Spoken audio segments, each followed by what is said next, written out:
ते आपल्याला व्हायब्रेट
दिसतील थोडंसं कोणते वापर वगैरे दिसतात नाही आहे लोक आहेत 6 लोक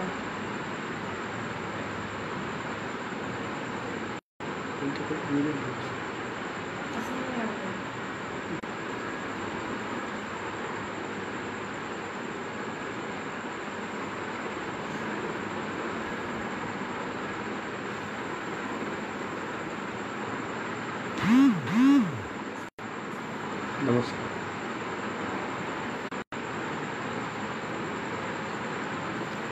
ते भजन करतात तिथे पहिले हरे राम हरे राम.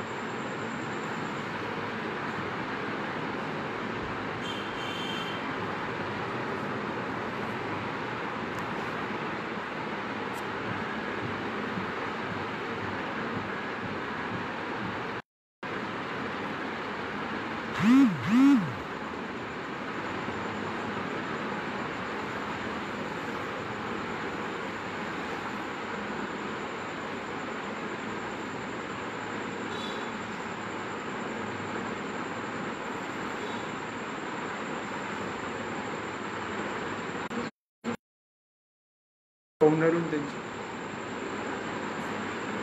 ठीक आहे ना, मग बंद करणं आवाज. कुठे बंद व्यवस्थाच असेल ना, आवाज बंद करायचा. आवाज बंद करायची व्यवस्था नाही.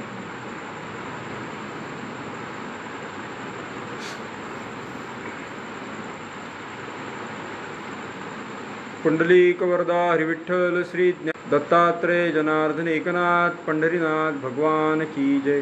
गोपाल कृष्ण भगवान की जय. माऊली ज्ञानेश्वर महाराज की जय. जगद्गुरु तुकाराम महाराज की जय. श्री केशवराज बाबासाहेब महाराज की जय. संत सद्गुरु श्री गुलाबराव महाराज की. हरे राम राम राम हरे हरे. हरे कृष्ण कृष्ण कृष्ण हरे हरे. हरे राम राम राम हरे हरे. हरे कृष्ण कृष्ण कृष्ण हरे. साचची बोलाचे नवे हे शास्त्र, संसारू जिणे ते हे शस्त्र. आत्मा अवतरविते मंत्र अक्षरे ये. नमामि सद्गुरुं शांतं सचितानंद विग्रहं पूर्ण ब्रह्म परानंदम ईशम आळंदी वल्लभम. नाम शिवशक्तिकरूपिणीं अमृतान भवार्थाय वंदे ज्ञानेश नंदिनी. गुरुभक्ती स्वरूपाय विशुद्ध ज्ञानमूर्ते भक्तिमार्ग प्रदीपाय स्कंधदासाय ते नमः. मनोजवं मारुतुल्यवेगं जितेन्द्रियं बुद्धिमतां वरिष्ठं वातात्मजं वानरयूतमुख्याकराय किरीटिनीं ब्रह्मराजर्षिरत्नाढ्यां वंदे भारतमातरम्. श्रीमद भगवद्गीतेचं शास्त्र संपूर्ण विश्वाला आईच्या कळवळ्याने समजून सांगत असताना 14 अध्याय. माझा आवाज येतोय का सगळ्यांना? माझा आवाज येतोय का?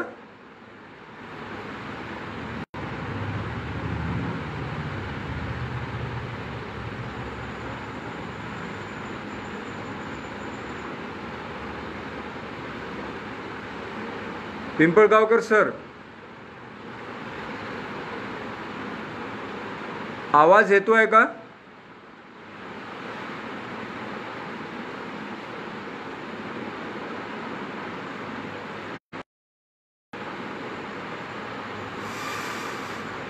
या गीताशास्त्रावर व्याख्यान करत असताना 14 अध्यायांमध्ये माऊलींनी विवरण केल्यानंतर 15व्या अध्यायाच्या समारोपामध्ये माऊली या ओळीचं प्रतिपादन करतात. सर्वांना कल्पना आहे की श्रीमद भगवद्गीतेचं अद्वितीय योगशास्त्र संपूर्ण जगाला भगवान गोपाल कृष्णांनी अर्जुनाच्या निमित्ताने दिलं. हजारो वर्षांपूर्वी प्राप्त झालेले हे ज्ञान आपल्या सर्व लेकरांना प्राप्त व्हावं ही कळकळ ज्या सत्पुरुषाच्या त्या सत्पुरुषाचं नाव आहे माऊली ज्ञानेश्वर महाराज. या निमित्तानं आपल्यासमोर मला काही एकदम जागतिक दाखले मांडावयाचे आहेत. श्रीमद भगवद्गीता हे अद्वितीय अशा प्रकारचं शास्त्र,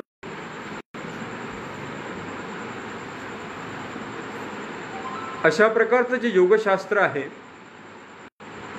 त्या योगशास्त्राची अद्वितीयता आपल्याला वर्तमान जागतिक काही संदर्भावरून सहज लक्षात येण्यासारखी आहे. अतिशय महत्त्वपूर्ण अशा प्रकारचे हे दाखले आहेत. आपल्या भारत देशाला ज्या अनेक विविध मोठ्या राष्ट्रपुरुषांचं वरदान प्राप्त झालेलं आहे त्यामध्ये महात्मा गांधी आहेत.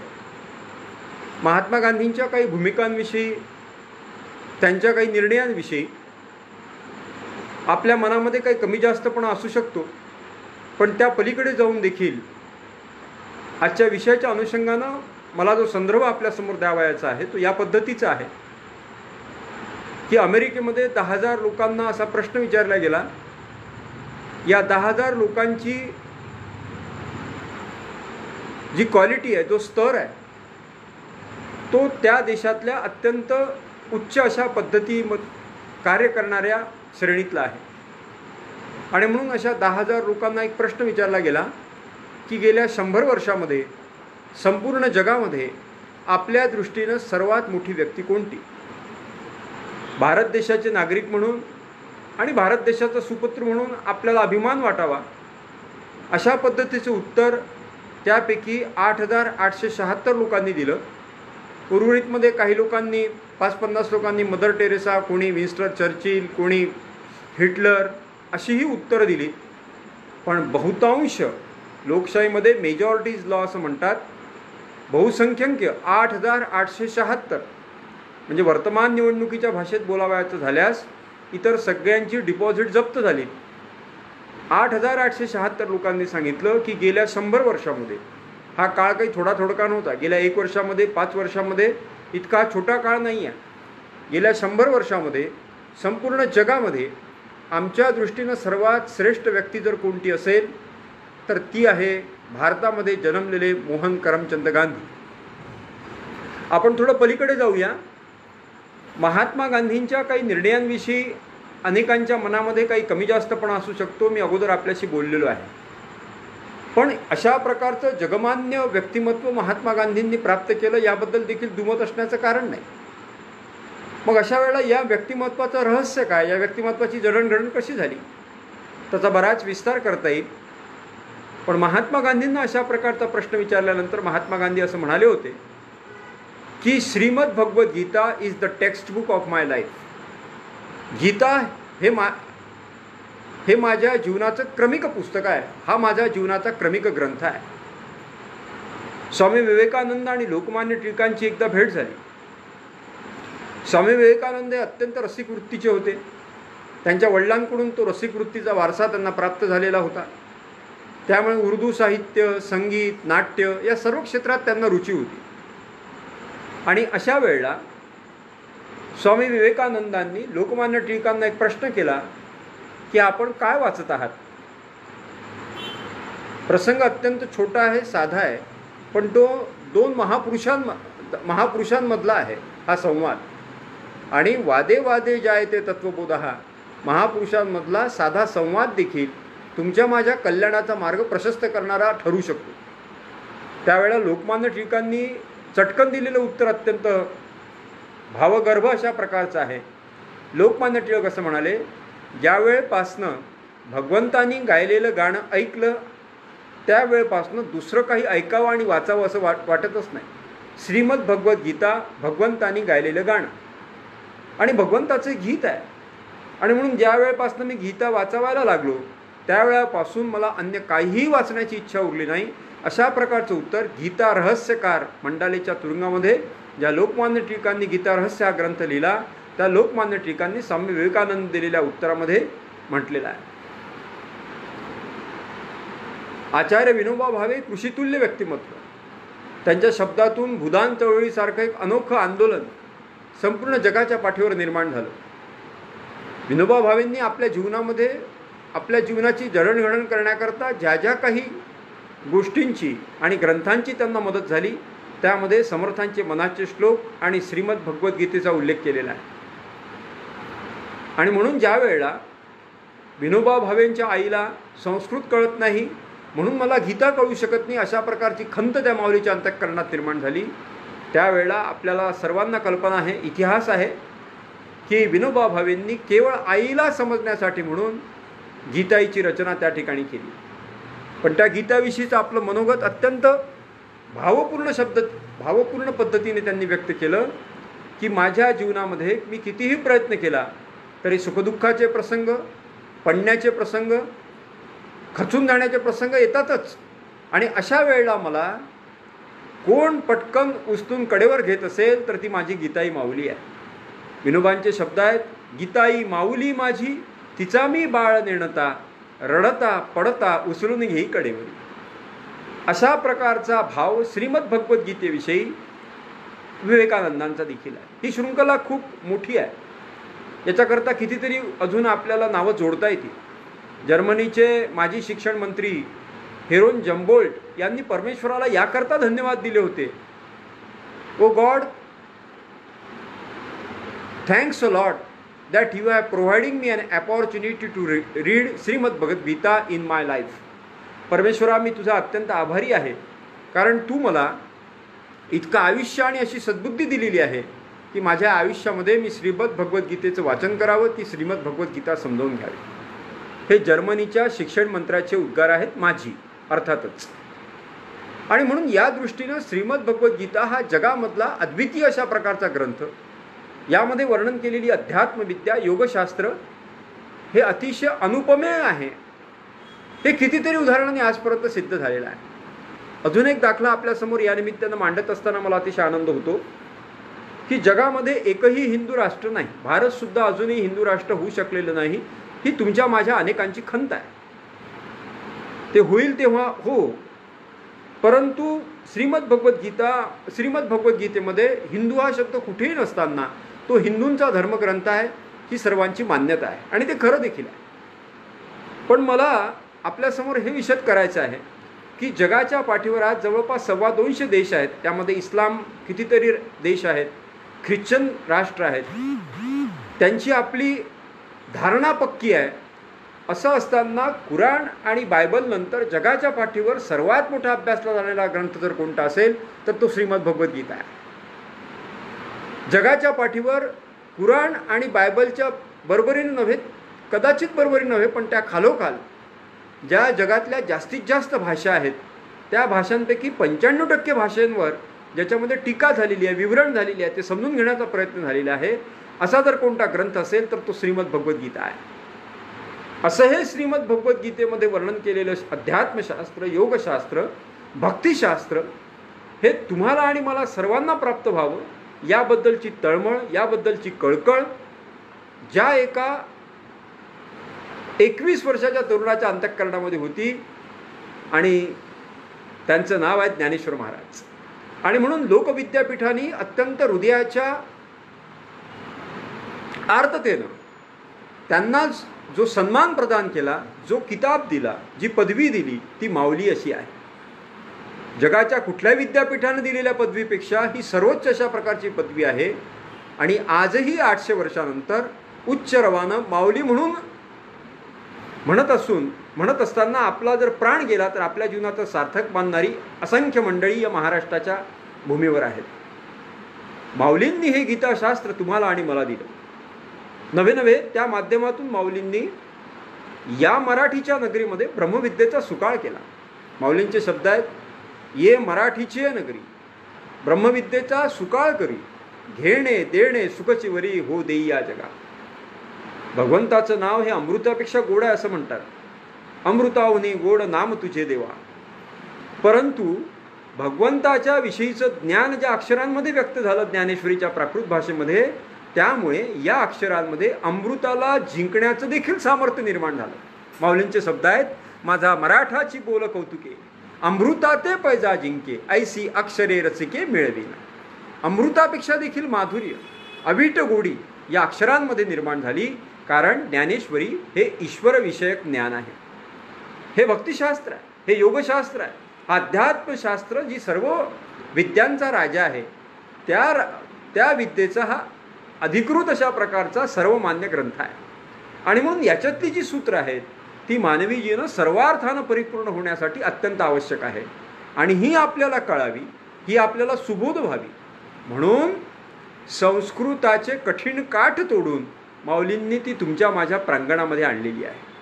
तिरे संस्कृताची गहने उघडोनी मराठी शब्द सोपाने रचली धर्मनिधाने श्री निवृत्ती देवे. निवृत्तीनाथ महाराजांच्या कृपाने संस्कृताचे कठीण काठ तोडून माऊलींनी हे आत्मज्ञान तुम्हाला आणि मला या ठिकाणी उपलब्ध करून दिलेलं आहे. साचची बोलाचे नव्हे शास्त्र संसार उजिणे ते हे शस्त्र आत्मा अवतरविते मंत्र अक्षरीये. केवळ हे विद्वत्ता प्रदान करणारे शास्त्र नाही आहे. केवळ हे विद्वत्ता प्रदान करणारं शास्त्र नाही आहे, तर ज्या संसार दुःख मूळ, ज्या संपूर्ण दुःखाचं मूळ हा संसार आहे, संसार उजिणे ते हे शस्त्र, त्या संसाराला जिंकण्याचं हे शास्त्र आहे. आत्मा अवतरिते मंत्र अक्षरीये. प्रत्यक्ष आत्म्याला स्पर्श करणारी आणि आत्म्याचं प्रकटीकरण करणारी, आत्मज्ञान प्राप्त करून देणारी अशा प्रकारची जी विद्या ही त्या विद्येला अवगत करून ते आत्मज्ञान प्राप्त करून देण्याचं सामर्थ्य मंत्राप्रमाणे सामर्थ्य या अक्षरांमध्ये आहे. आणि म्हणून हे करत असताना हे जे मुळात संस्कृतमध्ये होतं ते माऊलींनी मराठीत आणलं.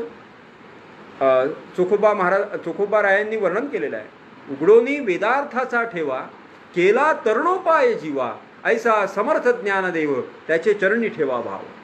वेदार्थाचा ठेवा तुम्हाला आणि मला प्राप्त व्हावा. जो काही श्रीमद भगवद्गीता आहे, उपनिषद आहे, महाभारत आहे आणि त्याच्यातून जो श्रीमद भगवद्गीतेमध्ये आलेला आहे, तो वेदार्थाचा ठेवा तुमच्या माझ्या आत्यंतिक कल्याणाकरता या मनुष्य योनीमध्ये मला प्राप्त व्हावं, मी त्याचा अधिकार व्हावं. सगळ्यांशी आहे येथे अधिकार आणि यारे यारे लहानो थोर याती भलत्या नारी नोर कुळ जाती वर्ण या आघवेचे अकारण. हे सगळं या प्रांतामध्ये, भक्तीच्या प्रांतामध्ये अकारण आहे, अप्रस्तुत आहे. इथे प्रत्येकाने येऊन या अध्यात्मविद्येचा अधिकारी होऊन आपल्या जीवनाचा, आपली आत्मज्ञानाची वाट चोखाळून प्रशस्त व्हायचं आहे, आत्मज्ञानाचा अधिकारी व्हायचा आहे. आणि याच्याकरता आपला मुलगा असं आत्मज्ञान संपन्न व्हावा, आपलं लेकरू असं आत्मज्ञान संपन्न व्हावं असं माऊलींना वाटतं. आणि म्हणून त्याकरता माऊलींचा हा सगळा खटाटोप आहे, हा सगळा प्रयत्न आहे. त्याकरता माऊलींनी किती म्हणून दुःख सोसलं हे आपल्या सर्वांना माहीत आहे. पण ते दुःख सोसत असताना ज्ञानेश्वरीची जी काही वैशिष्ट्य आहे ती अत्यंत आत्मिक स्तरावरची वैशिष्ट्य आहे. म्हणून आज ज्ञानेश्वरी निष्ठावंत वारकऱ्याला जशी आपलीशी वाटते तशी साहित्यिकाला आपलीशी वाटते, ती एखाद्या लेखकाला, कवीलाही आपलीशी वाटते. ती सामान्य जीवन जगणाऱ्या पण ज्याला अलंकार उपमा यांचं आकर्षण आहे त्याला देखील आपलीशी वाटते. ती समाजशास्त्रज्ञाकरता तशी ती मानसशास्त्रज्ञाकरता देखील आहे. हे ज्ञानेश्वरीचं जे वैशिष्ट्य आहे याचं कारण असं आहे की माऊलींची तपश्चर्या, स्वतःच्या जीवनाची संपूर्ण तपश्चर्या माऊलींची ज्ञानेश्वरीमध्ये व्यक्त झालेली आहे. माऊलींनी किती म्हणून दुःख सोसलं, अगदी एका वाक्यात सांगायचं तर प्रत्यक्ष माऊलींना त्यांचे आईवडील गमवावे लागले. आणि म्हणून त्यांचं दुःख कुठल्या कोटीतलं असेल आणि कुठल्या श्रेणीतलं असेल याची आपण कल्पना करू शकतो. पण असं असताना देखील श्रीमद भगवद्गीतेवरच्या ज्या काही हजारो ओव्या आहेत माऊलींनी वर्णन केलेल्या, त्या कुठल्याही ओवीमध्ये माऊलींच्या अंतःकरणामध्ये चुकून देखील कटुतेची भावना येत नाही. हे माऊलींचं श्रेष्ठत्व आहे, हे माऊलींचं माऊलीपण आहे. आणि म्हणून प्रतिपक्ष भावना नाही, सुडाची भावना नाही, समाजाविषयी कटुता नाही. जे खळांची व्यंकटी सांगू, दुष्टांचा दुष्टपणा संपून जावं आणि ते त्यांच्यामधून सज्जनांची मांदियाळी निर्माण व्हावं, अशा प्रकारचा विलक्षण अद्भुत विचार जगाच्या पाठीवर झाला असेल की नाही याबद्दल कधी कधी शंका वाटते. हा विचार या महाराष्ट्राच्या भूमीमध्ये, या महाराष्ट्राच्या संतनगरीमध्ये 12व्या शतकामध्ये माऊली मांडतात आहे, आजपासून 800 वर्षापूर्वी. आणि हे असताना संपूर्ण समाज उभा ठाकला असताना, संपूर्ण विश्व विरोधात उभं ठाकलं असताना, आज माऊलींच्या पादुकांचं तीर्थ जर मिळालं नाही तर अन्न न ग्रहण करणारी अनेक माणसं आहेत. आज माऊलींचं सामर्थ्य सर्वांना कळलं आहे की कैवल्य साम्राज्य चक्रवर्ती, कैवल्य कनकाची आदाना, जो न करसी थोरसाना, द्रष्ट्याचे दर्शना पाठावचो. अरे तो येणाऱ्या व्यक्तीच्या विद्वत्तेकडे बघत नाही, त्याच्या गरीब श्रीमंतीकडे बघत नाही, त्याच्या लिंगाकडे बघत नाही, हा स्त्री आहे की पुरुष आहे, त्याचं शिक्षण बघत नाही, त्याचं काही बघत नाही, त्याचा फक्त भाव बघतो आणि त्याला दान देतो. कशाचं दान देतात माऊली? कैवल्य रस ओगरेली, कैवल्य रसाचं, साक्षात मोक्षाचं दान देतात माऊली. म्हणून माऊलींचा उल्लेख आपण करतो, कैवल्य साम्राज्य चक्रवर्ती करी, आणि दुसऱ्याला देखील त्याचा अधिकारी करून टाकतात. एवढं माऊलींच्या अंतःकरणाचं विशालपण आहे. आणि म्हणून संस्कृतामध्ये असलेली हा वेदार्थाचा ठेवा चोखोबारायांनी वर्णन केल्याप्रमाणे मराठीच्या माध्यमातून ती काठ तोडून संस्कृताची गोठी उघडोनी ज्ञानदृष्टी केलीसे मराठी गीता देवी, तिरे संस्कृताची गहने तोडोनी मराठी शब्द सोपाने, रचली धर्मनिधाने श्री निवृत्ती देवे. निवृत्तीनाथ महाराजांच्या कृपेने माऊलीने ते आपल्यासाठी उघडं केलेलं आहे. माऊली सांगतात त्याप्रमाणे की त्यांच्या अंतःकरणात कोणाविषयी कटुतेची भावना नाही, फक्त आत्म्याचा विचार त्या ठिकाणी माऊलींनी केलेला दिसतोय. आणि म्हणून माऊली स्वतः खुद्द अनेक दृष्टांत देतात की अरे एखाद्या वृक्षाची लावणी एखादा पुरुष करतो आणि एखादा पुरुष ते झाड तोडण्याकरता येतो, त्याच्या मुळावरच जातो, पण तरीही त्या वृक्षाचा स्वभाव आपण बघा, ते वृक्ष दोघांनाही सारखीच सावली देते. माऊलींची ओवी आहे, खांडावया घाव घाली का लावणी ज्याने केली, दोघा एकची सावली वृक्ष दिलेस.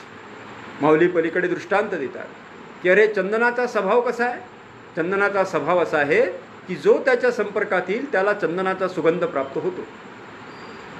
आता कल्पना करा की चंदनाचं झाड ज्यांनी लावलं त्याला देखील चंदनाचं झाड सावलीच देतं, आणि एखादा कुऱ्हाड घेऊन चंदनाचं झाड जर तोडायला लागला, त्याच्या मुळावर गेला, तरी चंदनाचं झाड त्याला त्या कुऱ्हाडीला देखील सुगंधित केल्याशिवाय राहणार नाही. हा जसा चंदनाचा स्वभाव आहे तसा माऊलींचा स्वभाव आहे. माऊली पलीकडे सांगतात की अरे एखाद्या परिसराला जर एखादा लोखंडी घाव, त्याच्यावर त्या घणाने जर घाव मारले गेले तर ते परिस दुःखी होत नाही, ते आपला मूळ स्वभाव सोडत नाही, त्या लोखंडी अशा घणाला देखील ते सोन्याचं करून टाकतं. आणि म्हणून संतांचा देखील स्वभाव, तुका म्हणे गुण चंदनाचे अंगी तैसे तुम्ही जगी संत जन. तुका म्हणे गुण चंदनाचे अंगी, चंदनाचे जे गुण आहेत ते संतांचे गुण आहेत, ते माऊलींचे गुण आहेत. आणि म्हणून त्या गुणवैशिष्ट्यांमुळे, त्या स्वभाव वैशिष्ट्यांमुळे माऊली अत्यंत कळवळ्याने, अत्यंत आत्मीयतेने, अत्यंत वात्सल्याने, तुकोबारायांनी म्हटल्याप्रमाणे काय सांगू आता संतांची उपकार मज निरंतर जागवी. माऊलींनी आम्हाला ज्ञानेश्वरीच्या माध्यमातून जागवलं, हरिपाठाच्या माध्यमातून जागवलं. आणि म्हणून त्यांचे किती उपकार आहेत. तुकोबाराय असं म्हणतात, काय द्यावे त्याशी व्हावे उतराई, ठेविता हा पायी जीव थोडा, सहज बोलणे हितोपदेश. ज्ञानेश्वरी एका अर्थानं कठीण आहे, पण दुसरीकडे ती सोपी देखील आहे. तिचा सहवास करावा तर ती प्रत्येक वेळेला एका वेगळ्या अर्थाची प्रचिती आपल्याला देते. माऊलींच्या सहज बोलण्यातून, सोप्या दृष्टांतातून अनेक आपल्या जीवनाची सूत्र उलगडत जातात आणि आपल्या जीवनामध्ये एक आत्मानंदाचा मार्ग प्रशस्त होत जातो, याची आपल्याला प्रचिती येत जाते. आणि म्हणून माऊली त्या ठिकाणी म्हणतात की अशा प्रकारचा हा जो विषय आहे तो ज्ञानेश्वरीमध्ये वर्णन करत असताना की कुठल्याही प्रकारची कटुता जशी चंदनाच्या अंगी नाही, तुका सहज बोलणे हितोपदेश करोनी सायास शिकविती, तुका म्हणे वत्स धेनुवेचे चित्ती तैसे मजे ती सांभाळी.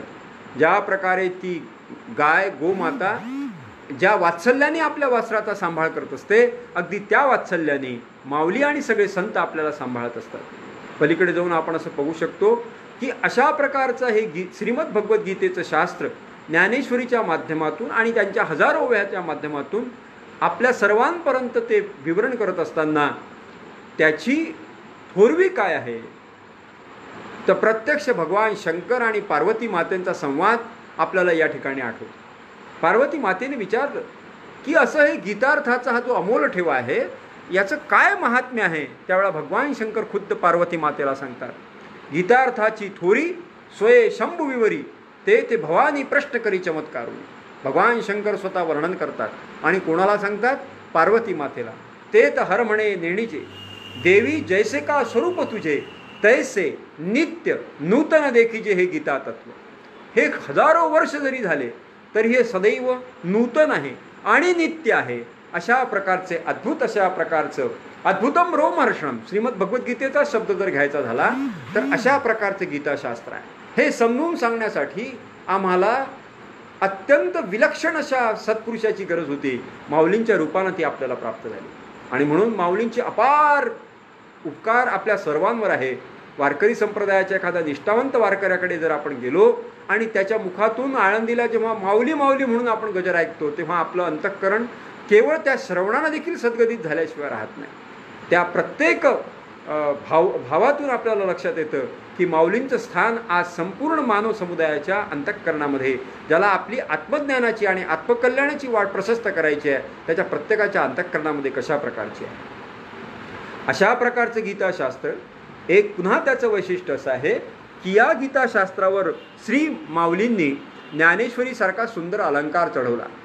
पण प्रश्न निर्माण झाला की आता अलंकार अधिक सुंदर आहे की मूळ गीताशास्त्र सुंदर आहे. एथ अलंकारिले कवण कवणे. कसा निर्णय करावा फार कठीण आहे. श्रीमद भगवद्गीतेवरचा हा ज्ञानेश्वरी रूप अलंकार सुंदर आहे की ज्ञानेश्वरीसारखा अलंकार श्रीमद भगवद्गीतेला प्राप्त झाल्यामुळे श्रीमद भगवद्गीता त्यामुळे अधिक सुंदर झालेली आहे. हा निर्णय कठीण आहे आणि या निर्णयाचा काही हा निर्णय होण्याची फार गरजही नाही. तो निर्णय तसाच राहण्यामध्ये त्याचा गोडवा आहे. एथ अलंकारिले कवण कवणे. आणि म्हणून अशा या गीताशास्त्रामधलं जे सगळ्यात मोठं ज्ञान होतं ईश्वरविषयक ज्ञान, ते ज्ञान आपल्या सर्वांसाठी माऊलींनी प्रशस्त केलं. आपल्या सर्वांना कल्पना आहे की आत्मज्ञान प्राप्त करत असताना सगळ्यात महत्त्वाची अडचण जर कशाची असेल तर ती आहे विषयांची. समर्थ म्हणतात, विषयजनित सुखे सौख्य होणार नाही, तुझं विण रघुनाथा ओखटे सर्व काही. विषयांशिवाय जे चिंतन आहे, जे चिंतन दृढ व्हायला पाहिजे, शब्द स्पर्श रूप रसा निगंध या माध्यमातून जे विषयांचं चिंतन होतं आणि त्या माध्यमातून जी सुखाची अनुभूती होते आणि म्हणून त्या ठिकाणी जीव जरा लाचावतो, तो तिथे जरा तो चटकल्यासारखा होतो. हाच सर्वात आत्मज्ञान प्राप्त करण्यामधली सगळ्यात मोठी अडचण आहे. माऊलींनी ती अडचण ज्ञानेश्वरीमध्ये मांडलेली आहे. माऊली असं म्हणतात, विषयाचा परिपाडू गोड परमार्थ लागे कडू आणि कडू विषय तो गोडू जिव्हासी जावा. या मानवी जीवनामध्ये आल्यानंतर एक सर्वात महत्त्वाची गोष्ट आहे की काही गोष्टी या प्रेयस आहेत पण त्या मानवी जीवनाकरता श्रेयस नाही, त्या श्रेयस्कर नाही. तर काही गोष्टी या श्रेयस्कर आहेत परंतु त्या प्रेयस नाहीत. सोपं उदाहरण द्यायचं झाल्यास, डायबेटीससारखा आजार असेल तर कडुलिंबाचा रस श्रेयस्कर आहे पण घेण्याकरता प्रेयस नाही. उलट साखर प्रेयस आहे पण मानवी जीवनाकरता ती श्रेयस नाही. अशा प्रकारे हे विषय प्रेयस स्वरूपामध्ये आहेत पण ते मानवी जीवनाकरता श्रेयस नाहीत. आणि म्हणून श्रेयस असणारा आत्मज्ञानाचा विषय हा प्रेयस करणं, प्रियकर करणं, त्याचा मनाला स्वभाव लावणं हे अत्यंत महत्त्वाचं आहे. आणि या मनाचा एक स्वभाव माऊलींनी आपल्यासमोर मांडलेला आहे. माऊली असं म्हणतात की या मनाचे लाख दोष असतील. संत श्री गुलाबराव महाराज असं म्हणतात, 12 वाटा मन धावत आहे. 12 वाट्यांना हे मन पळतं. आता वस्तुतः 12 वाटा आहेत का? दिशा किती आहेत? 10 आहेत. पूर्व, पश्चिम, उत्तर, दक्षिण, नैऋत्य, आग्नेय, वायव्य, ईशान्य, ऊर्ध्व आणि अधो. मग या 10 दिशांच्या पलीकडे देखील अशा 12 वाट्या श्री महाराजांनी कोणत्या वर्णन केल्या? महाराजांच्या या वर्णनातून आपल्याला असं लक्षात येतं की मनाचं आत्यंतिक चांचल्य त्या ठिकाणी वर्णन करण्याकरता महाराज 10 दिशांच्या पलीकडे जाऊन 12 दिशांचा उल्लेख करतात. आंधळे लोचन पांगुळे चरण. महाराज स्वतःचं वर्णन करताना असं म्हणतात, ही ज्ञानेश्वर कन्या की माझे डोळे आंधळे आहेत आणि लोचन पांगुळे आहेत, पण माझं मन मात्र एका ठिकाणी काही राहत नाही, 12 वाटा मन धावत आहे. अर्थात ही स्थिती तुमची आणि माझी श्री महाराजांनी वर्णन केली, हे वेगळं सांगण्याची गरज नाही. आणि म्हणून या मनाचे अनेक वाईट गुण असतील, पण माऊलींनी मगाशी मी म्हटलं की माऊली मानसशास्त्रज्ञ देखील आहे. माऊलींनी या मनाचा एक अत्यंत चांगला गुण वर्णन केलेला आहे की या मनाला एकदा एका गोष्टीची आवड लावली की हे मन त्या ठिकाणी सोकावतं, वारंवार तिथेच जातं. या मनाचे एक निके जे देखिलिया गोडीच्या ठाया सोके, म्हणून ही अनुभव सुखची कौतुके दाविती जाईल. माऊलींनी त्याच्यावरचा फार सुंदर मार्ग आपल्याला सांगितला की अरे या मनाचा स्वभाव आपण ओळखून घ्या, आणि या मनाचा हा स्वभाव असल्यामुळे त्याचे लाख दोष असतील, पण त्याचा हा जो चांगला स्वभाव आहे त्याचा आपण उपयोग करून घ्या. आणि मग त्याला काय करा, त्याला आत्मज्ञानाची आवड लावा, त्याला जे श्रेयस्कर आहे ते वारंवार द्या, आणि ते देत असताना एक दिवस त्याला त्याची गोडी लागेल आणि मग मात्र ते तेथे सोकावेल, ते वारंवार तिथेच जायला लागेल. हे आत्मज्ञान प्रशस्त होण्याकरता अशा प्रकारची आवड मनाला लावण्याची नितांत गरज आहे. का जे मनाचे एक निके, या मनाचं एक चांगलं आहे जे देखिलिया गोडीच्या ठाया सोके, जिथं त्याला एकदा गोडी लागते थोडीशी तिथंच ते वारंवार जातं. म्हणूनही अनुभव सुखाची कौतुके दाविते जावीचे. म्हणून काही दिवस थोडासा प्रयत्न करून त्याला तू आत्मसुखाची आत्मज्ञानाची आवड लाव, आणि म्हणून त्यामुळे काय होईल की त्यामुळे तुला आत्मानंदाची प्राप्ती होईल. याकरता काय करावं लागतं, त्याकरता आत्मसंवाद करावा लागतो. आपला बहुतांश संवाद हा जगाशी असतो. सत्पुरुषांमध्ये, संतांमध्ये आणि आपल्यामध्ये काय फरक आहे?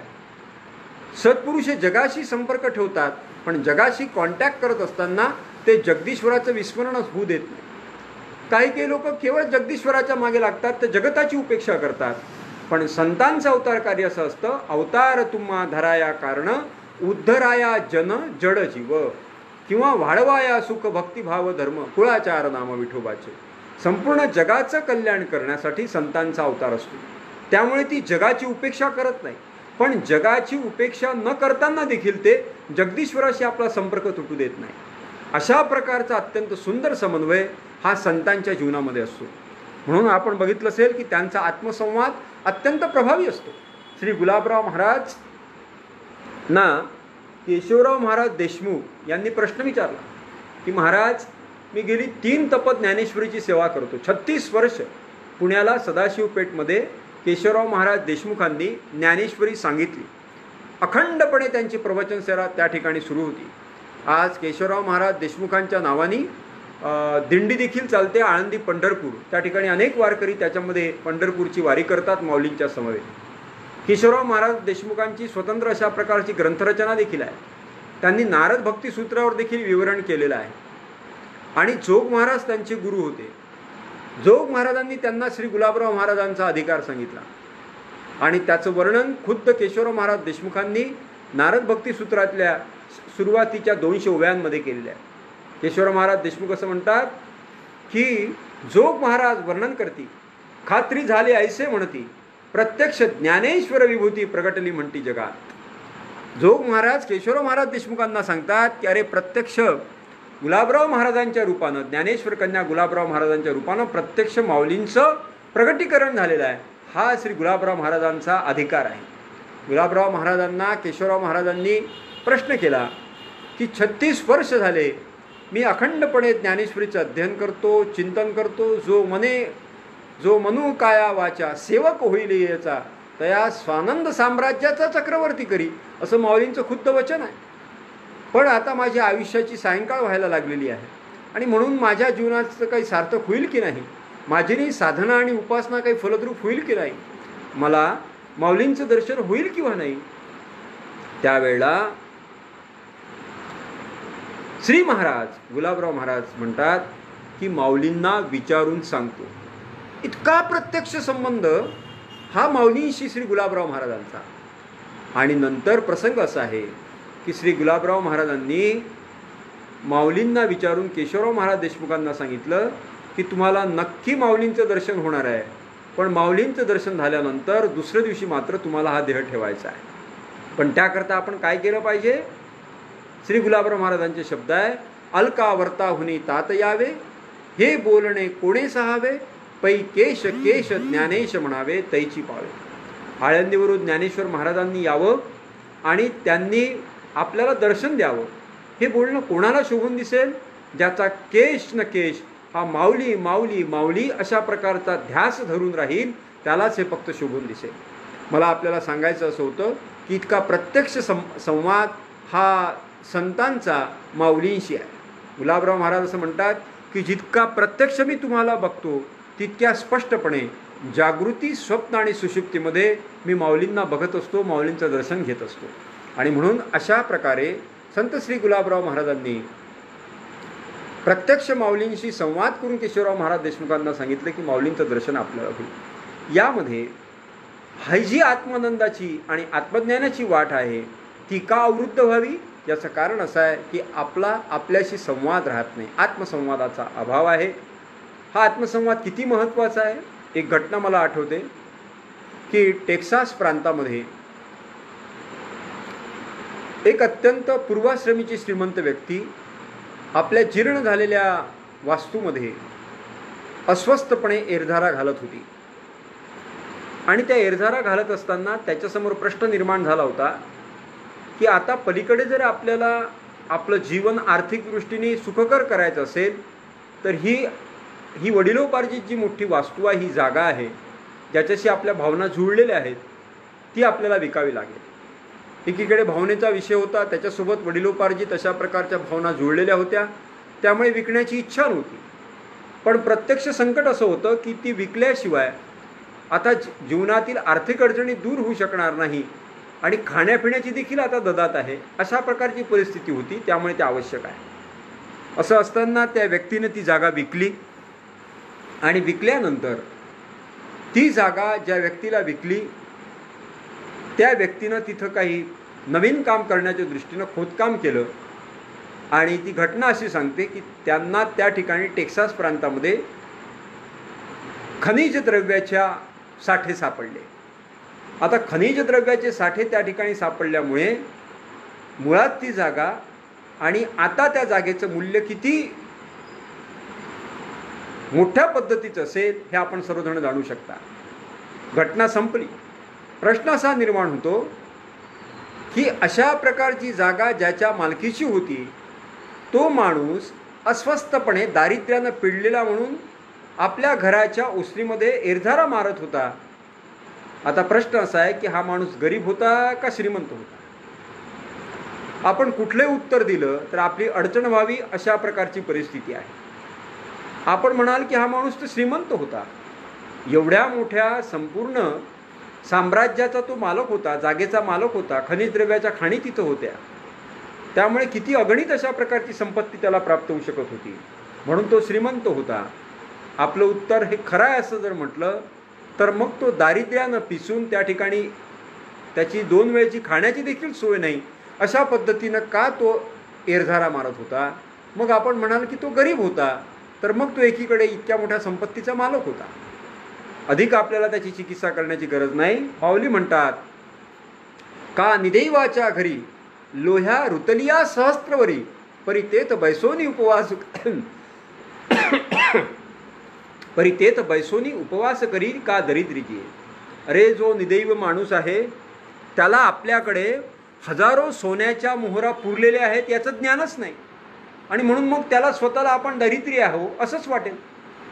का निदैवाच्या घरी लोह्या रुतलिया सहस्त्रवरी, परितेत बैसोनी उपवास करी का दरिद्रीजी. तैसा हृदयामध्ये मी राम, असता सर्व सुखाचा आराम की भ्रांतासी काम विषयावरी. तसा मी तुमच्या अंतःकरणामध्ये, ये हृदयीचे ते हृदय, या हृदयामध्ये असा हा आत्माराम भगवान प्रभू राम तुमच्या अंतःकरणामध्ये विराजमान झालेला आहे, स्थित झालेला आहे, पण तुमचा माझ्याशी संवादच नाही, आत्मसंवादच नाही. त्याकरता काही अक्षरांची तुम्हाला संगती करण्याची गरज आहे, त्याच्याशिवाय ते ज्ञान तुम्हाला प्राप्त होणार नाही. त्या ज्ञानाचा प्रतिपाद्य विषय जर कोणता असेल तर तो ज्ञानेश्वरी आहे. आणि ह्या ज्ञानाची मांडणी करत असताना ज्या ठिकाणी माऊलींच्या ओव्यांना बहर आलेला आहे त्या बहर आलेल्या ओव्यांमधली ही ओवी आहे. सातची बोलाचे नव्हे शास्त्र, संसारुजिणे ते हे शस्त्र, आत्मा अवतरिते मंत्र अक्षरी. आत्म्याला प्रगट करणारी ही अक्षर आहे. आपण बघितलं असेल की श्रीमद भगवद्गीतेच्या पहिल्या अध्यायामध्ये अर्जुनाला विषाद झाला आणि त्याचं नाव आहे अर्जुन विषाद योग. विषाद म्हणजे दुःख, पण ते दुःख देखील योगपूर्वक करायचं आहे. योग कर्मसु कौशल्यम. जीवनामधलं कोणतंही कर्म हे कुशलतापूर्वक केलं पाहिजे. मग ते सुखाचं असो का दुःखाचं असो, ते यशाचं असो का अपयशाचं असो. मी माझ्या वाट्याला आलेलं कर्म, माझं कर्तव्य कर्म किंवा जीवनातलं कर्तृत्व हे कुशलतापूर्वक करेल. हा श्रीमद भगवद्गीतेमधला मूलभूत सिद्धांतांपैकी एक सिद्धांत आहे. आणि म्हणून त्यावेळेला श्रीमद भगवद्गीतेमध्ये हे वर्णन करत असताना आणि त्याचं विवरण ज्ञानेश्वरीमध्ये करत असताना त्या अक्षरांना काय सामर्थ्य प्राप्त झालं? भाव अक्षराची गोठी ब्रह्मज्ञानानं गोमटी, ते हे माय ज्ञानेश्वरी संत जना, ते हे माय ज्ञानेश्वरी संत जना माहेश्वरी. ही ज्ञानेश्वरी सगळ्या संतांचं माहेर झाली. कारण की यातली अक्षरं कशी आहेत? ब्रह्मज्ञानानं गोमटी आहेत, साजरी आहेत, भरलेली आहेत, परिपूर्ण आहेत. जसं एखादा पिकलेला आंबा, गोड आंबा, मधुर आंबा अत्यंत छान परिपक्व झालेला असेल आणि त्यावेळेला त्या रसानं तो परिपूर्ण असतो, तसा हा ब्रह्मज्ञानानं गोमटी असलेली ही अक्षर आहे ज्ञानेश्वरीतली.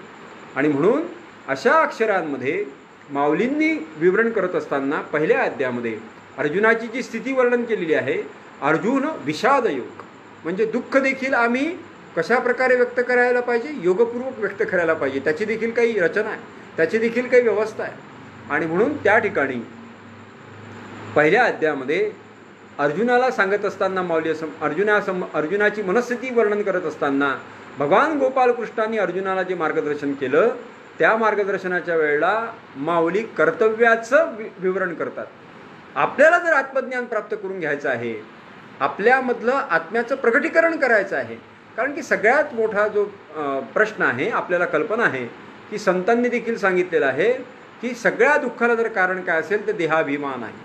मी अगोदरच्या काही प्रवचनमालेमध्ये ऐकत होतो की तैसे येण्याची शरीरे शरीरा येणे सरे किंबुना एरधारा चिरपडे. ज्या वेळेला हे आत्मज्ञान प्राप्त होतं त्यावेळेला हे शरीर गळून पडतं आणि मग पुन्हा काही या शरीरामध्ये आत्म्याला येऊन वास करावा लागत नाही. हा जन्ममरणाची ही परंपरा खंडित होते. ही परंपरा खंडित होत असताना सगळ्यात महत्त्वाचं असं आहे की हे शरीर जिथे प्राप्त झालं तिथे पहिल्यांदा मी माझं कर्तव्य व्यवस्थित केलं पाहिजे. म्हणून पहिल्या अध्यायामध्ये आपल्याला कर्तव्याची जाणीव करून देत असताना माऊलींचे शब्द आहेत, म्हणून याची परी पाहता, म्हणून ऐके पार्था, याची परी पाहता तुझं उचित होय आता स्वकर्म हे. म्हणून स्वकर्माचा आग्रह माऊलींनी पहिल्या अध्यायामध्ये प्रतिपादन केला. तो करत असताना आपली मनस्थिती कशी असली पाहिजे, आपली त्याबद्दलची भूमिका काय असली पाहिजे. योगस्थ कुरु कर्माणि संगम त्यक्त्वा धनंजय सिद्ध सिद्ध समो भूत्वा समत्वम योग उच्यते. अर्जुना, तू योगयुक्त होऊनी फळाचा संग सोडूनी, मग तू योगयुक्त होऊनी फळाचा संग सोडूनी, मग अर्जुना चित्त देऊनी करी कर्मे. फळाचा संग सोडून दे, फळाची अपेक्षा सोडून दे आणि मग फळाचा संग सोडून देऊन परंतु मन पूर्ण समर्पित करून तुझ्या वाट्याला आलेलं कर्म कर. काय सुंदर एकेकापेक्षा. आणि असं जेव्हा तुला प्राप्त होईल तो खरा मानवी जीवनातला बुद्धियोग आहे. आमच्या दृष्टीने बुद्धिमान माणूस कोणता? एखादा माणूस कलेक्टर झाला, डॉक्टर झाला, इंजिनियर झाला, खूप त्यांनी नाव प्राप्त केलं की आपण म्हणतो की फार बुद्धिमान माणूस आहे. खरं आहे, लौकिक दृष्टीने खरं आहे, ते नाकारण्याचं काही कारण नाही. पण खरा बुद्धियोग जर कोणता असेल तर अशा प्रकारची भूमिका तयार होणं. कोणती भूमिका? जी या ठिकाणी म्हटलं आहे, बुद्धियुक्तो जहाती हे उभे सुकृत दुष्कृते तस्मात् योगायुज्यस्व योग कर्मुष कौशलम. अर्जुना, समत्व चित्ताचे तेची सार जाण योगाचे, जेत मना आणि बुद्धीचे ऐक्य आधी. मनाचं आणि बुद्धीचं ऐक्य झालेलं आहे आणि ज्याचंच वर्णन स्थितप्रज्ञावर भाष्य करत असताना माऊलींनी त्या ठिकाणी केली आहे. हे चित्ताचं समत्व आपल्याला प्राप्त होऊन मग या मानवी जीवनामध्ये, मग ती पारमार्थिक कर्तव्य असोत का, आध्यात्मिक असो का, सांसारिक असो का, कौटुंबिक असो की राष्ट्राच्या प्रती असो, ती संपूर्ण कर्तव्य या भूमिकेतून मी करीन असं प्राप्त झालं की मग त्याचं प्रत्येक कर्म हे भक्ती व्हायला लागतं. कर्मे ईशू भजावा, माऊलींचे शब्द आहे. मग ते प्रत्येक कर्म ईश्वरार्पण होत जातं आणि मग त्यांची प्रत्येक जे कर्म आहे ते भक्तियोग होतं. छत्रपती शिवाजी महाराजांचं स्वराज्य देखील भक्तीच्या प्रांतात आलं. कारण की हे राज्य व्हावे हे तो श्रींची इच्छा. हर हर महादेव. भगवंताचं नामस्मरण करत आणि भगवंताचं कार्य म्हणून समर्पित बुद्धीनं हे राज्य व्हावे ही तो श्रींची इच्छा. त्या कामाकरता मी फक्त नियुक्त झालेला आहे. माझ्या वाट्याला हे कर्तव्य आलेलं आहे. मला हे पूर्ण समर्पित होऊन करायचं आहे. योगयुक्त होऊनी फळाचा संग सांडूनी मग तू करी करमे. अर्जुना समत्व चित्ताचे तेची सार जाण योगाचे. अशा प्रकारे छत्रपती शिवाजी महाराजांनी केलं. म्हणून त्यांचं स्वराज्य प्राप्तीचं हे कर्म देखील भक्तीच्या श्रेणीमध्ये गेलं. आणि म्हणून अशा प्रकारची भक्ती, अशा प्रकारचं कर्तव्य करण्याची भूमिका जागृत करणं आणि त्याबद्दल आपली साधना आणि उपासना अधिक प्रज्वलित करणं, याच्याकरता सर्वात मार्गदर्शक असणारा महत्त्वाचा अमूल्य ग्रंथ जर कोणता असेल ज्ञानेश्वरी आहे आणि माऊलींच्या या ओव्या आहेत. कारण की याच्यातनं सगळ्यात शेवटी काय प्राप्त होईल? तुम्हाला आणि मला जीवनामध्ये काहीही प्राप्त झालं तरी आपल्याला सर्वांना कल्पना आहे की जोपर्यंत आपल्याला आत्मशांती प्राप्त होत नाही तोपर्यंत जीवनामध्ये परिपूर्णता येत नाही. तोपर्यंत एक इनकम्प्लीटनेस, मिसिंग, समथिंग मिसिंग हे प्रत्येकाच्या वाट्याला येत राहतं. मग त्या समथिंग मिसिंगमधून आपण पाहतो की काही लोक त्यांना वाटेल त्या पद्धतीचं करतात. कोणी व्यसन करतात, कोणी सामाजिक काम करतात, सामाजिक कार्य करत जातात, कोणी काही छंदांमध्ये स्वतःला गुंतवून घेतात, तर कोणी काही नाना प्रकारचं काही करतात, कोणी पैशाचाच संचय करत जातात. परंतु जगाचा इतिहास असा सांगतो की या सगळ्या मार्गांमध्ये अपूर्णता आहे. जोपर्यंत त्याला भगवत भक्तीचं अधिष्ठान दिल्या जात नाही, म्हणजेच त्याला आत्मज्ञानाचा जो मार्ग आहे तो त्याला चोखाळायचा हा त्याचा निश्चय होत नाही. समर्थांनी फार सोप्या शब्दामध्ये सांगितले, सामर्थ्य आहे चळवळीचे, जो जो करील तयाचे, परंतु तेथे भगवंताचे अधिष्ठान पाहिजे. पण त्याच्याकरता भगवंताचं अधिष्ठान पाहिजे. भगवंताचं विस्मरण होता कामा नये. आपल्याला माहीत आहे की जगाच्या पाठीवर फक्त आपल्या ज्ञात इतिहासामध्ये एकच उदाहरण फक्त सांगितलं जातं आणि ते म्हणजे कुंती मातेचं. आणि कुंती मातेचं उदाहरण काय की वस्तुतः जगामध्ये असं उदाहरण नाही की मज लागी दुःख व्हावे असे कोणी भाविना जीव. आपल्याला दुःख व्हावं असं कोणालाच वाटत नाही. पण कुंती मातेनं दुःख मागितलं. पण ते कशा करता मागितलं? कारण की त्या दुःखामुळे तिला भगवंताचं स्मरण राहणार होतं. त्यामुळे वरकरणी ते दुःख आहे, पण अत्यंत सुखाचं अशा प्रकारचं जे स्थान आहे भगवान, ज्याच्याशिवाय सुख प्राप्त होऊ शकत नाही. आपला तो एक देव करून घ्यावा, ते नेविणे जीवा सुख नव्हे. त्याच्याशिवाय जीवनात एरती माईके दुःखाची जनिती, नाही आदी अंत्य अवसान. अविनाश करी आपुले ऐसे, लावी मना पिसे गोविंदाचे. तुका म्हणे एका मरणेची सरे, उत्तमची उरे कीर्तिमान. आणि म्हणून अविनाशी अशा भगवंताच्या मनाचं पिसं या अंतःकरणाला लागलं पाहिजे. अशा प्रकारची काही अक्षरं या हृदयामध्ये उमटली पाहिजेत. आणि ही अक्षरं उमटण्यासाठी संतांचा सहवास, महापुरुषांचा आशीर्वाद आणि त्यांच्या ग्रंथांचं चिंतन आणि मनन आणि त्यांच्या ग्रंथातल्या कुठल्या तरी एखाद्या शब्दानं देखील आपल्या अंतःकरणामध्ये क्रांती केली पाहिजे. ती सत्क्रांती झाली पाहिजे, ती पारमार्थिक क्रांती झाली पाहिजे. त्याच्याकरताचा हा प्रवास आहे. मग अशा प्रकारे जो आपलं कर्तव्य कर्म सांभाळत, कुशलतापूर्वक कर्म करीत, आपल्या वाटेला आलेलं कौटुंबिक असेल, सामाजिक असेल, व्यावसायिक असेल, राष्ट्राप्रती असेल, सगळ्या प्रकारची कर्तव्य पार पाडत जो हे चिंतन दृढ करेल, मग त्याला काय प्राप्त होईल? माऊली असं म्हणतात की त्याला बाकी काही प्राप्त होईल न होईल, त्याला आत्मशांती मात्र प्राप्त होईल. आणि साहित्यामध्ये किंवा मानवी जीवनामध्ये अनेक प्रकारचे रस आहेत. पण या रसांमध्ये, या रसांचा सर्वश्रेष्ठ राजा जर कोणता असेल तर तो शांत रस आहे. अद्भुत रस आहे, बिभीच्छ रस आहे, शृंगार रस आहे, वैराग्य रस आहे. आणि हे सगळे रस ज्ञानेश्वरीमध्ये आलेले आहेत. पण या सगळ्या रसांच्या वरती शृंगार रसाची तर फार मोठी आवड माणसाला असतेच. पण या शृंगाराच्या माथा पाय ठेवी, या शृंगाराच्या देखील डोक्यावर पाय शांत रसानं ठेवलेला आहे ज्ञानेश्वरीमध्ये. आणि म्हणून ज्ञानेश्वरीचं जो चिंतन करेल तो विद्वान होईल का नाही? सातची बोलाचे नव्हे हे शास्त्र. तो काही विद्वान होईल की नाही काही सांगता येत नाही. संसार उजळीते हे शास्त्र, तो संसाराला जिंकण्याकरता समर्थ होईल आणि त्याचे आत्मा अवतरित्र म्हणतात, त्याच्या आत्म्याचं प्रकटीकरण, त्याचा प्रत्यय, त्याची प्रचिती त्याला येईल. आणि मग तो आत्मशांतीला, आत्मानंदाला प्राप्त होईल, ज्या आत्मानंदाची प्राप्ती प्रत्यक्ष संतांना झाली. आणि म्हणून त्या पद्धतीचं वर्णन करतात. कारण की ज्या अर्जुनाच्या निमित्तानं श्रीमद भगवद्गीतेचं शास्त्र भगवान गोपाल कृष्णांनी संपूर्ण जगाला दिलं, तो अर्जुन अत्यंत आर्त आहे. आणि म्हणून आपण नेहमी ऐकत असतो की तो तुमचं माझं प्रतिनिधित्व त्या ठिकाणी करतो आहे. परंतु असा आर्त असलेला अर्जुन मात्र श्रीमद भगवद्गीतेच्या श्रवणानंतर, श्रीमद भगवद्गीतेची शिकवण प्राप्त झाल्यानंतर, श्रीमद भगवद्गीतेचं हे चिंतन भगवान गोपालकृष्णांच्या मुखातून अर्जुनाला प्राप्त झाल्यानंतर आत्मिक अशा प्रकारच्या श्रेष्ठ आनंदाला प्राप्त झाले. माऊलींचे शब्द आहेत, आर्ताचेनी ओरसे गीतार्थ ग्रंथ न मिसे वर्षला शांतरसे तो हा ग्रंथ. अत्यंत शांतरसाची वर्षा अर्जुनाच्या वर झाली आणि अर्जुनाला तो शांतरस प्राप्त झाला. तो तुम्हाला आणि मला प्राप्त व्हावा याकरता ज्ञानेश्वरीचं प्रयोजन माऊलींनी केलेलं आहे. आणि म्हणून सगळ्या संतांनी जे वर्णन केलं, नामदेव महाराज माऊलींचे समकालीन संत, ज्ञानराज माझी योग्याची माऊली येणे निगमवल्ली प्रगट केली, गीता अलंकार ग्रंथ ज्ञानदेवी ब्रह्मानंद लरी हे लावली, 56 भाषेचा केलासे गौरव भवार्णवी नाव स्थिरावली. आणि या आपल्या अभंगाचा समारोप करत असताना नामदेव महाराज म्हणतात, नामा म्हणे ग्रंथ श्रेष्ठ ज्ञानदेवी एक तरी ओवी अनुभवावी. अत्यंत श्रेष्ठ असा हा ग्रंथराज ज्ञानेश्वरी, याच्यातली एकतरी ओवीचा अनुभव आपण घ्यावा. नामदेव महाराजांची शिष्या दासी जनी, दासी जनीचं पूर्वाश्रमीचं जीवन आपल्याला माहीत आहे. पण दासी जनींना माऊली नामदेव रायांचा अनुग्रह प्राप्त झाला. तिनं सद्गुरूंची अत्यंत निष्ठेनं सेवा केली आणि तिचा अधिकार काय, स्वर देवाचा उमटला, दासी जनीनं तो ओळखला. भगवान गोपालकृष्ण, भगवान पांडुरंग परमात्मा नामदेव महाराजांच्या कीर्तनामध्ये टाळ घेऊन उभे राहावे, पण इतर सगळ्या टाळांपेक्षा हा स्वर वेगळा आहे हे ओळखण्याचा अधिकार हा जनाबाईचा असावा.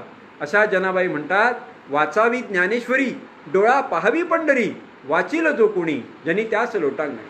काय सामर्थ्य आहे या टीकेचं, श्रीमद भगवद्गीतेवरच्या टीकेचं सामर्थ्य. ज्ञान होय अज्ञानायसी ऐसा वर या टीकेसी, ज्ञान होय अतिमूढा अतिमूर्ख त्या दगडा. आपण दगड या श्रेणीत तर सुदैवानी नाही आहे. कदाचित माझ्यासारखा एखादा माणूस मूढ या श्रेणीमध्ये नक्की आहे, पण त्या मूढाला देखील आत्मज्ञान प्राप्त करून देण्याचं सामर्थ्य या ग्रंथामध्ये आहे, माऊलींच्या ओव्यांमध्ये आहे. म्हणून वारंवार जे सगळे संत सांगतात, मग त्याच्याकरता अट काय आहे? अट शिक्षणाची अट आहे का? अजिबात नाही. नाथ महाराज, शांतीब्रह्म पैठण निवासी एकनाथ महाराज सांगतात की भाव धरून या वाची ज्ञानेश्वरी कृपा करी हरितयावरी. अरे फक्त अंतःकरणामध्ये भाव धारण करावा आणि तो भाव धारण करून या ज्ञानेश्वरीची शरणागती करावी, ज्ञानेश्वरीचं वाचन करावं, चिंतन करावं, मनन करावं. नाथ महाराज असं म्हणतात, कृपा करी हरी त्यावरी स्वमुखे आपण सांगे श्री विष्णू सेविता हा प्रश्न अर्जुनेशी. प्रत्यक्ष भगवान याचं वर्णन करतात आहे. भाव धरून या, फक्त भाव त्या ठिकाणी महत्त्वाचा आहे. अशा प्रकारची ही ज्ञानेश्वरी आपल्या दैनंदिन जीवनाचा भाग व्हावा असा ज्ञानेश्वर कन्या श्री संत श्री गुलाबराव महाराजांचा आत्यंतिक अशा प्रकारचा आग्रह होता. त्यांनी 130 ग्रंथांची जन्मांध असताना रचना केली. त्यापैकी एक ग्रंथ आहे स्वमत निर्णया. यामध्ये अनेक विषयांवर श्री गुलाबराव महाराजांनी आपली मतं प्रतिपादन केलेली आहेत. त्या ठिकाणी एकदा एका साधकाने प्रश्न विचारला, महाराज की अशा प्रकारचे अनेक ग्रंथ आहेत, पण रोज आता आमचं जीवन, आमच्या शारीरिक मर्यादा, बौद्धिक मर्यादा, थोडा भावनेचा श्रद्धेचाही अभाव, पण रोज मग आम्ही या अल्पशा मनुष्य जीवनामध्ये सार्थक करायचं असेल तर कुठल्या ग्रंथाचं रोज वाचन पठण करावं? त्यावेळा गुलाबराव महाराज असं म्हणतात, श्रीमद भागवत ग्रंथस्य ज्ञानेश्वर्या विशेषदा सर्वदा पठनं कुर्यात स्यात् इति स्वमत निर्णया. अरे मला जर कोणी विचारेल की रोज कोणत्या ग्रंथाचं वाचन करावं, कोणत्या ग्रंथाचं पठण करावं, पारायण करावं, मी असं सांगेल की रोज श्रीमद भागवत आणि ज्ञानेश्वरी या ग्रंथांचं नित्य वाचन हे प्रत्येक मनुष्यानं केलंच पाहिजे. पण त्यातही जर कोणी मला विचारणार असेल तर मी असं सांगेल की श्रीमद भागवत ग्रंथस्य ज्ञानेश्वर्या विशेषतः, पण त्यातही विशेष करून श्री ज्ञानेश्वरीचं तर रोज चिंतन मनन केलं पाहिजे. श्री महाराजांनी स्वतः ज्ञानेश्वरीचे असंख्य पारायण केले. त्यांच्या पत्नी मनकर्णिका आई यांना पारमार्थिक अधिकार प्राप्त करून देण्याकरता जी साधना आणि उपासना श्री गुलाबराव महाराजांनी त्यांना दिली त्याच्यामध्ये ज्ञानेश्वरी आहे. अजानु वृक्षा तरुतळी ज्ञानेश्वरी वाचावी प्रेमे. अजानु वृक्षाखाली बसून अत्यंत प्रेमानं मणिकर्णिका आईंनी ज्ञानेश्वरीची असंख्य पारायणे केली आणि मग त्या परमार्थ क्षेत्राच्या अधिकारी झाल्या. श्री गुलाबराव महाराजांनी त्यांना पत्र पाठवलं, हे माझे आज्ञापत्र वाचून त्वरित धाडी उत्तर सद्गुरु माऊली ज्ञानेश्वर पूर्ण करोत तुझं देई. त्यावेळेला त्या पत्राच्या उत्तरादाखल मनकर्णी काही सांगतात. त्याच्यामध्ये गुलाबराव महाराजांनी अजून हे पण सांगितलं आहे, आधी प्रपंच करावा नेटका, मग साधावे परमार्थ विवेका,